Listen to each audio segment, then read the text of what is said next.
Hi, this is Miss Cairo here, and we are going to solve a multiplication problem using place value rows method to solve. So the problem that we're going to solve together on your whiteboards is 73 times 46. So go ahead and write that on your whiteboard nice and small at the top, just like I did. And the first step in solving with a place value row is to draw out a rectangle.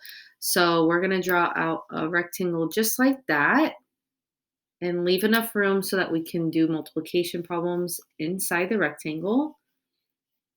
And we're going to label our sides. So up at top, we're going to choose one factor to keep the same.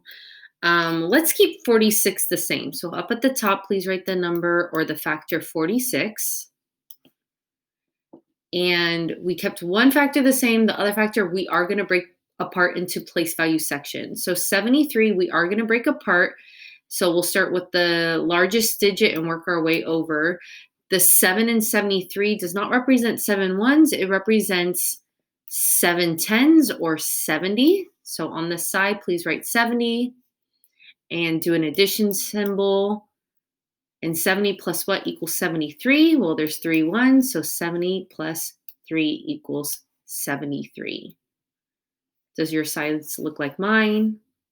The next step, let's split up our rectangle into two sections. I usually do it over by the plus mark. And our next step is we're going to be multiplying.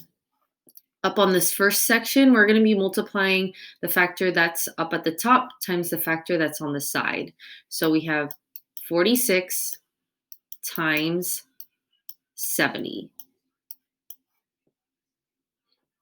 And let's multiply. So I see that there is a 0 in our second factor of 70. So we know there's going to be 1 0 at the end. Let's add that 0 in right now. So there's going to be a 0 in our ones place. Our next step is we're going to move over to our 7 tens, and we're going to be multiplying 46 times 7.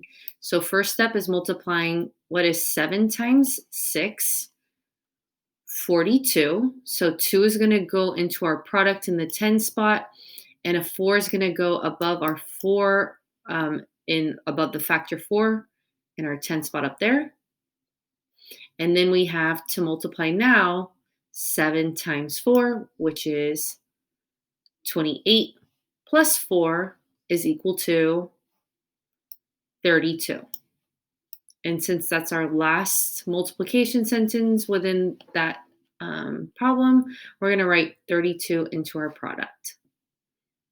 Now we have our partial product of 3,220.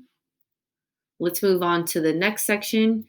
We're going to be multiplying the factor that's at the top times the factor that's at on the side.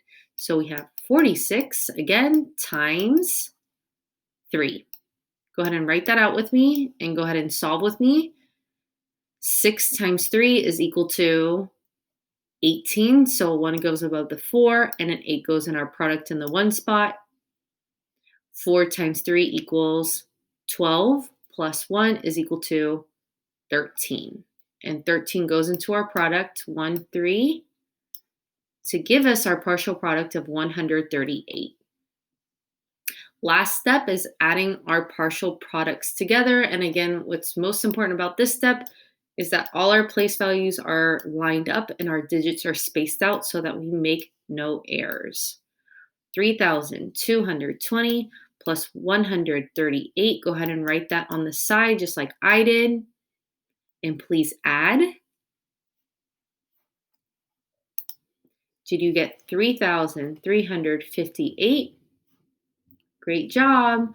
Our product then is 73 times 46. The product is 3,358. Thanks for following along.